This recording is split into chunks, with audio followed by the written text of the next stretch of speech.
గురుగారు నమస్కారం అండి. వాగర్థావివ సంపృక్తౌ వాగర్థ ప్రతిపత్తయే జగతః పితరౌ వందే పార్వతీ పరమేశ్వరౌ. ఆదిత్యాయ చ సోమాయ మంగళాయ బుధాయ చ గురుశుక్రశనిభ్యశ్చ రాహవే కేతవే నమః. శృంగేరి జగద్గురు పీఠాధిపతులకి, కంచి పీఠాధిపతులకి నమస్కారములు తెలియజేసుకుంటూ కార్యక్రమాన్ని ప్రారంభిద్దాం.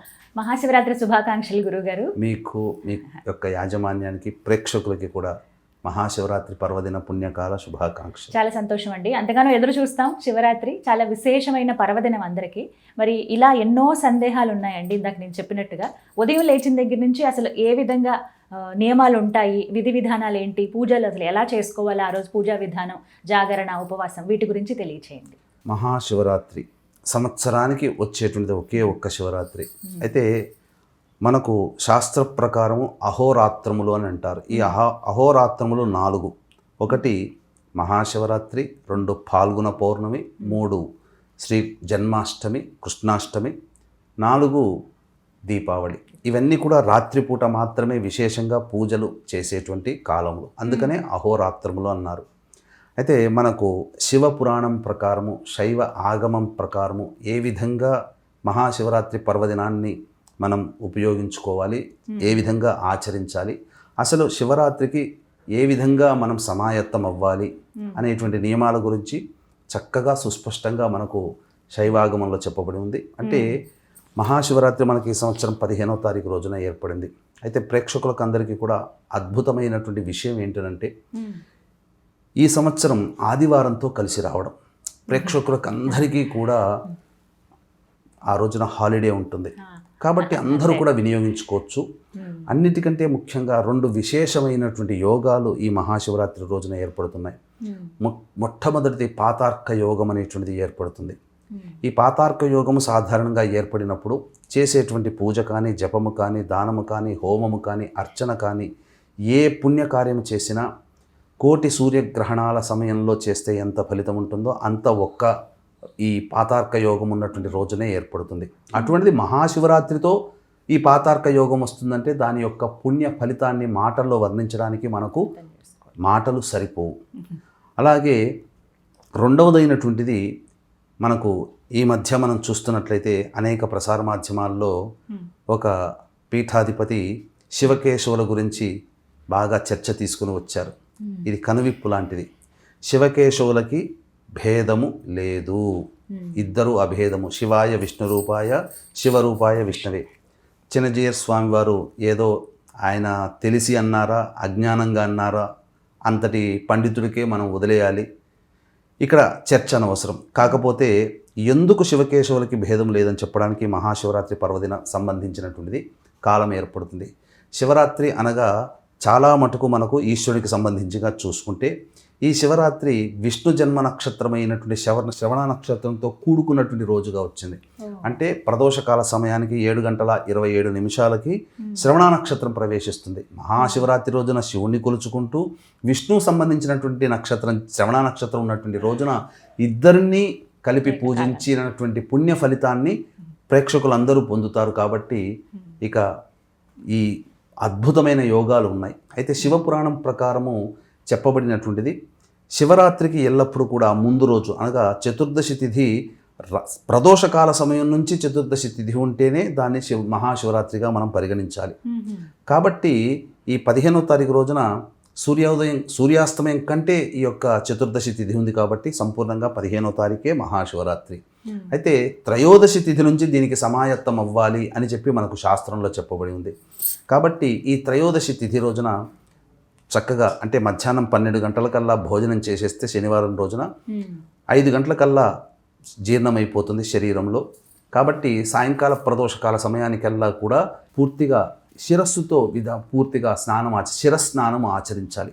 ఈ ఆచరించిన తర్వాత అప్పుడు శివాలయానికి చేరుకొని ముందుగా నవగ్రహాల చుట్టూ శివాయ నమః అంటూ 27 ప్రదక్షిణలు చేసి ఆ యొక్క శివాలయంలో గణపతికి ఉంటే గనక గణపతికి, అలాగే కుమారస్వామికి, అమ్మవారికి నమస్కారం చేసి తదనంతరం ఈశ్వరుని దగ్గర నిలబడి ఆ స్వామికి అర్చన జరిపించి ఇలా అంజలి ఘటించి, ఓ పరమేశ్వర, నీ యొక్క దివ్య అనుగ్రహం వల్ల నేను ఈ యొక్క మహాశివరాత్రి పర్వదినాన్ని నీ కోసమే నేను చేయదలుచుకున్నాను.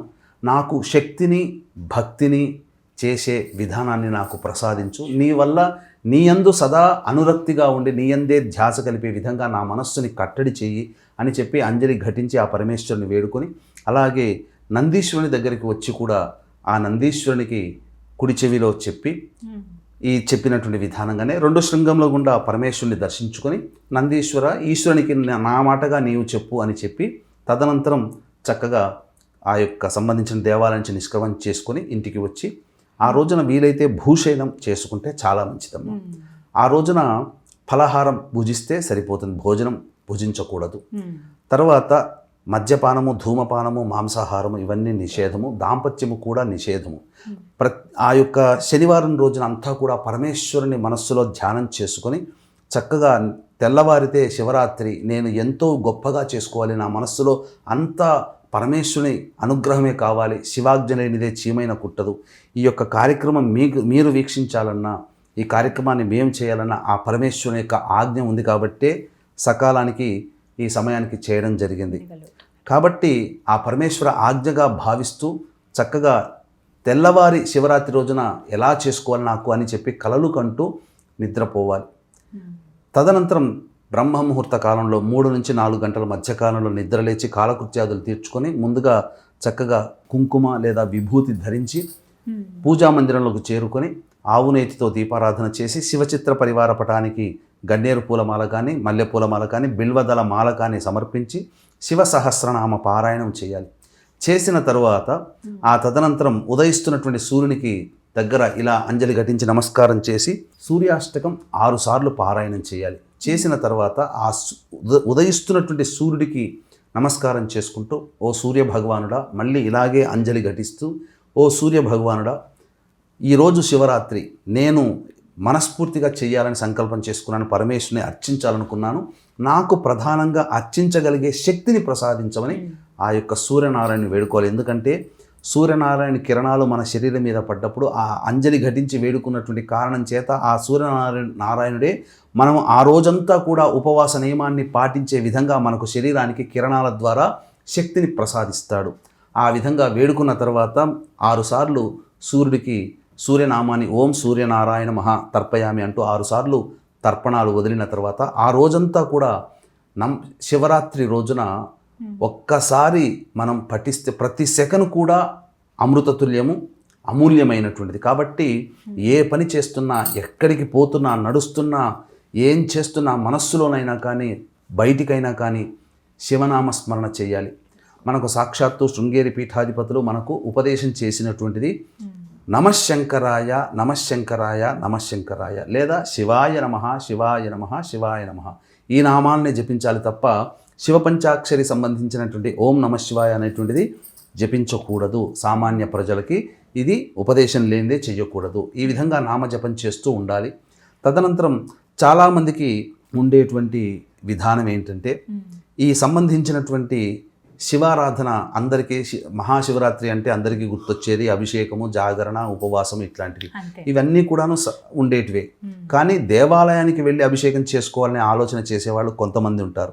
కానీ ఇక్కడ గమనించాల్సింది ఏంటంటే, చాలామందికి ఈ మధ్యకాలంలో మన ఇంట్లో మనం చేసుకునే విధంగా ఉంటే బాగుండు కదా, మనము ఈశ్వరునికి అభిషేకం చేసుకుంటాం కదా అని చెప్పానంటారు. ఇంట్లో ఉన్నటువంటి రాతి శివలింగాలకి, ఏదైనా స్ఫటిక శివలింగాలకి ఉంటే చేసుకుంటే మంచిదే. కానీ ఈ యొక్క కలియుగంలో చెప్పబడినటువంటిది పుట్టమన్నుతో చేసినటువంటి శివలింగము చాలా ప్రభావవంతమైనది. కాబట్టి ఇటువంటి పుట్టమన్నుతో శివలింగాన్ని మనకు శివ పురాణం ప్రకారం ఏ విధంగా చేసుకోవాలో శాస్త్రజ్ఞులు మనకు తెలియచేశారు, శాస్త్ర పురుషులు. అయితే వీక్షించేటువంటి ప్రేక్షకులకి కూడా ఈ యొక్క మహాశివరాత్రి పర్వదినం సందర్భంగా మీ యొక్క సంకల్పం నెరవేరాలి అనే సదుద్దేశంతో 15వ తారీఖు రోజున ప్రదోషకాల సమయంలో కాశీ విశ్వేశ్వరుని దేవాలయ ప్రాంగణ సమీపంలో సాయంకాలం రుద్రపారాయణాలు, రుద్రాభిషేకాలు జరపబడతాయి. అవకాశం ఉన్నవాళ్ళు 15వ తారీఖు సాయంత్రం 6 గంటల లోపల మీ గోత్రనామాలు నమోదు చేసుకోవచ్చు. అలాగే 17వ తారీఖు రోజున సూర్యగ్రహణము, పంచగ్రహ కూటమి, మాఘ అమావాస్య కుంభరాశిలో ఏర్పడుతుంది. మన భారతదేశంలో కనిపించదు. పాటించాల్సిన నియమాలు కానీ ఆచారాలు లేవు. అయినా ప్రభావం కొన్ని రాశుల మీద ఉంటుంది. కుంభరాశి మీద ఏర్పడుతున్న కారణం చేత వృషభ, మిథున, కర్కాటక, సింహ, తుల, వృశ్చిక, మకర, కుంభమీన రాశిలో జన్మించిన వారికి ఈ సంబంధించినటువంటి గ్రహణ దోష నివారణ పూజల హోమాలు 17వ తారీఖు రోజున మధ్యాహ్నం 3 గంటలకి జరిపించి చండీ హోమము, మృత్యుంజయ, రుద్ర, సుదర్శన హోమాలు జరిపించి శనీశ్వర నివారణ హోమాలు జరిపించడం జరుగుతుంది. అవకాశం ఉన్నవాళ్ళు 17వ తారీఖు మధ్యాహ్నం 1 గంట లోపల మీ గోత్రనామాలు నమోదు చేసుకోవచ్చు. శక్తిపాతం చేసిన కరుంగలిమాల ఇవ్వడం జరుగుతుంది. శివ పురాణం ప్రకారం శివలింగాన్ని ఏ విధంగా తయారు చేసుకోవాలి? స్వచ్ఛమైనటువంటి పుట్టమన్ను అనేటువంటిది ఈ సంబంధించినటువంటి పూజా స్టోర్లో దొరుకుతుంది. ఆ పూజా స్టోర్లో ఆ పుట్టమన్ను తెచ్చుకోవడము, అలాగే పంచవృక్షాల నీడన ఉన్నటువంటి మన్ను కూడా తీసుకొని రావాలి. అంటే తులసి వృక్షము, అలాగే మారేడు వృక్షము, రావి వృక్షము, అలాగే మర్రి చెట్టు వృక్షము, జమ్మి వృక్షము, మోదుగ వృక్షము, ఈ 6 సంబంధించినటువంటి వృక్షాల్లో ఏది మీకు దగ్గరగా అందుబాటులో ఉంటే ఆ వృక్షాల దగ్గర ఉన్నటువంటి ఉత్తరం వైపు పాకుతున్నటువంటి వేరు దగ్గర ఉన్నటువంటి మట్టిని తీసుకొని వచ్చి బాగా మెత్తగా దంచి ఈ పుట్టమన్నులో జల్లెడపట్టి, ఈ పుట్టమన్ను కూడా జల్లెడపట్టి మెత్తదైనటువంటి పుట్టమన్నుని మనం ఒక రాశిగా పోసుకోవాలి. ఆ పుట్టమన్నులో కొద్దిగా 5 గ్రాములు పసుపు, 5 గ్రాములు కుంకుమ, అలాగే జాజికాయ, జాపత్రి, ఇలాచి మరియు పచ్చకర్పూరము, వట్టివేళ్ళు, ఇవన్నీ కూడా వట్టివేళ్ళు దంచాల్సిన పని లేదు. ఇవన్నీ కూడా బాగా మెత్తగా దంచి ఆ పుట్టమన్ను తెచ్చినటువంటి మన్నులో కలపాలి. అలాగే పరమేశ్వర వీర్య స్వరూపమైనటువంటి పాదరసాన్ని 1 లేదా 2 గ్రాముల మోతాదు తీసుకుని వచ్చి ఆ విధంగా వేయాలి. అలాగే ఎర్రచందనము మరియు మంచి గంధము పొడి కూడా వేయాలి. అలాగే విభూతి కూడా అందులో వేయాలి. వేసి మరియు చక్కెర అని అంటారు. చక్కెర అంటే మనం రోజు టీ కాఫీలో వాడే చక్కెర కాదండి. నవబోద్గడ్డ లేదా మిశ్రి అని అంటారు, కలకండ అని అంటారు. వాటిని మెత్తగా దంచి పొడి చేసి అది కొంత పొడి వేయాలి. అలాగే ఆవు పెరుగు, ఆవు నెయ్యి మరియు తేనె ఇవన్నీ కూడా వేసి అప్పుడు ఆవు పాలతో బాగా పిసికి శివలింగాకారంగా తయారు చేయాలి. చేసిన తర్వాత అప్పుడు ఆ యొక్క ఆవు నేతితో గనక శివలింగాన్ని మొత్తము అద్దితే అది అభిషేకం చేసినా కరిగిపోకుండా ఉంటుంది. ఈ విధంగా మధ్యాహ్నంలో మీరు ప్రిపేర్ చేసుకొని ప్రదోషకాల సమయానికి అంతా కూడాను మీరు శివాభిషేకానికి రెడీ చేసుకోవాలి.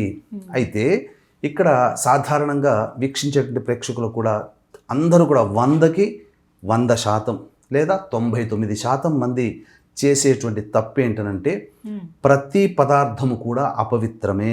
మనం అభిషేకం చేస్తాం, మనం బావిలో నీళ్లు తెచ్చుకున్నామండి, నదిలో తీసుకొచ్చామండి, చెరువులో పట్టుకొచ్చామండి, అయినా అపవిత్రమే. శివాభిషేకానికి అపవిత్రతతో కూడుకున్నటువంటి పదార్థాలతో ఎప్పుడూ కూడా అభిషేకం చేయకూడదు. మేము దగ్గరుండి చెరుకు రసం తీసుకొచ్చామండి అని అంటాం, అయినా అది అపవిత్రమే. ప్రతిదీ కూడా ఆవు పాలైనా, ఆవు పెరుగు, తేనె, నెయ్యి ఏదైనా కానీ అపవిత్రమే. కాబట్టి అపవిత్రమైనటువంటి వస్తువులతో అభిషేకం చేయకూడదు. ఎలా అపవిత్రమైందని అంటారా? మీరు నీరు తీసుకుని వస్తారు, కానీ ఆ బావిలో ఉన్న నీరు, నదిలో ఉన్న నీరు చేపలు తాకి ఎంగిలి చేస్తే అవి నీరు అపవిత్రమవుతాయి కదా. అలాగే తేనెటీగలు నోటి ద్వారా తీసుకొచ్చి పెడితేనే అది తేనె, ఆ యొక్క తేనెటీగలు అపవిత్రం చేశాయి. ఇలా ఆవు పాలు, దూడ మొదలు తాగి పొదుగుని అపవిత్రం చేస్తుంది. ఇలా చూసుకుంటే ప్రతి పదార్థంలో అపవిత్రత. కాబట్టి ఈ పదార్థంలో అపవిత్రత మనం చేస్తున్నామా? తెలియక చాలామంది తప్పులు చేస్తున్నాం. ఈ అపవిత్రత పొందినటువంటి పదార్థాలని మనము అమృతీకరణం చేయాలి. అమృతీకరణం చేయాలి అంటే మనకు గమనించుకున్నట్లయితే గరుడ ముద్ర అనేటువంటిది ప్రదర్శన చేయాలి. కాబట్టి అభిషేక ద్రవ్యములన్నీ కూడా మీరు సాయంకాల ప్రదోషకాల సమయానికి ఈ సంబంధించినటువంటి గరుడ ముద్ర అనేది ఆ ద్రవ్యములన్నీ దగ్గర పెట్టుకొని మంచినీటి బిందె పెట్టుకుంటారు కదా, అవన్నీ పెట్టుకొని ఇప్పుడు ఈ సమయంలో ప్రదోషకాల సమయం అనగా 6:13 సూర్యాస్తమయం అవుతుంది. కాబట్టి అప్పుడు మీరు 6 గంటల కల్లా ఈ సంబంధించిన వస్తువులన్నీ శివలింగంతో సహా మీరు ఉత్తరం వైపు ఫేస్ పెట్టాలి. ఎందుకంటే మనకు ఉత్తరాన హిమాలయాలు ఉన్నాయి. కాశీ విశ్వేశ్వరుడు కూడా ఉత్తరం వైపునే మనకు ఉంటాడు, మన యొక్క ఏ ప్రాంతంలో ఉన్న వాళ్ళకైనా. కాబట్టి ఉత్తరం వైపున ఈ విధంగా పెట్టుకొని శివలింగము మనం పెట్టుకున్న తర్వాత అభిషేకం చేసిన తర్వాత జలాలు వెళ్ళిపోయే ఆ పానపట్టము కూడా ఉత్తరం వైపు చూస్తూ ఉండాలి. ఈ విధంగా ఉండి తూర్పు వైపున పెట్టుకుంటే శివలింగం ఉత్తరం వైపునే పెట్టుకోవాలి. ఉత్తరం వైపే పానపట్టము, అభిషేకం చేసిన నీరు ఇలా ఉత్తరం వైపే ఉండాలి.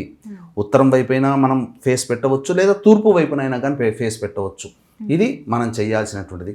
తదనంతరం చక్కగా ఇంతకుముందు చెప్పినట్టుగా అన్ని పదార్థాలు, అన్ని రకాల పండ్ల రసాలన్నీ తీసుకుని వచ్చిన తర్వాత గరుడ ముద్ర వేయాలి. అప్పుడు ఆ యొక్క ద్రవ్యంలో ఉన్నటువంటి అపవిత్రత దోషమంతా కూడా తొలగిపోతుంది. గరుడ ముద్ర ఏ విధంగా వేయాలో తెలియచేస్తాను. ఈ విధంగా 2 అరచేతులు ఇలా చూసిన తర్వాత ఎడమ అరచేతిని ఇలా పెట్టుకోవాలి.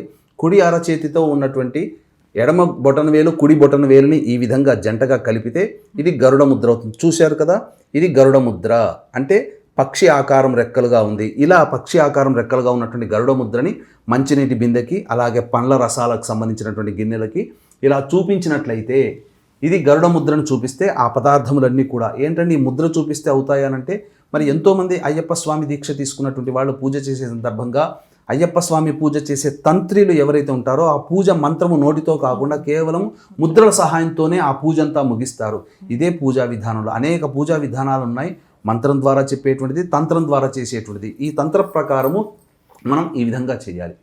తదనంతరం అభిషేకం అనేటువంటిది 4 కాలాలు, 4 సమయాలు, 4 జాములు, 4 యామములు అంటారు. ఏ విధంగానైనా పిలుచుకోవచ్చు.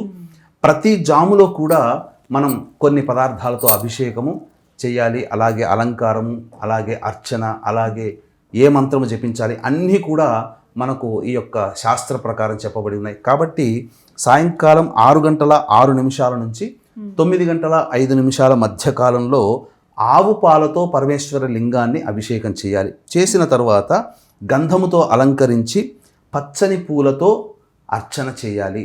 నైవేద్యముగా పెసర పొంగలి, నువ్వు పొంగలి అన్నట్టుగా పెసర పొంగలి నైవేద్యముగా పెట్టాలి. ఈ యొక్క సమయంలో ఖచ్చితంగా జపించాల్సింది కనీసం 108 సార్లు తక్కువ కాకుండా జపించాల్సినటువంటిది ఓం హ్రీం ఈశానాయ నమః. ఇక తదనంతరం 2వ సమయం అనేటువంటిది రాత్రి 9 గంటల 30 నిమిషాల నుంచి మధ్యరాత్రి 12 గంటల వరకు ఉంటుంది. ఈ సమయంలో అభిషేకము ఆవు పెరుగుతో అభిషేకం చేయాలి. అలాగే అలంకారం విభూతితో అలంకారం చేసి జాజి పూలు మరియు తులసి దళాలతో అర్చన చేయాలి. వీక్షించేటువంటి ప్రేక్షకులు ఇక్కడ గమనించాల్సింది, ఎల్లవేళలా కూడా అభిషేక ప్రియుడైనటువంటి పరమేశ్వరునికి అర్చన తులసి దళాలతో చేయకూడదు, కానీ ఒక్క శివరాత్రి రోజున మాత్రము చేయవచ్చు. అందుకనే ఈ 2వ సమయంలో ఈ సంబంధించినటువంటి జాజి పూలు, మల్లెపూలతో, తులసి దళాలతో ఈ సమయంలో అర్చన చేయడం. అలాగే నైవేద్యముగా బెల్లం పాయసం నైవేద్యంగా పెట్టాలి. ఈ యొక్క సమయంలో జపించాల్సింది 108 సార్లు జపించాల్సిన మంత్రం ఓం హ్రీం అఘోరాయ నమః. ఇక 3వ సమయము చాలా అమూల్యమైనటువంటిది, చాలా అమృతతుల్యమైనటువంటిది, చాలా ప్రభావవంతమైనటువంటిది. ఈ సమయంలోనే మనకు లింగోద్భవ కాలం అనేటువంటిది నిమిడి ఉంటుంది.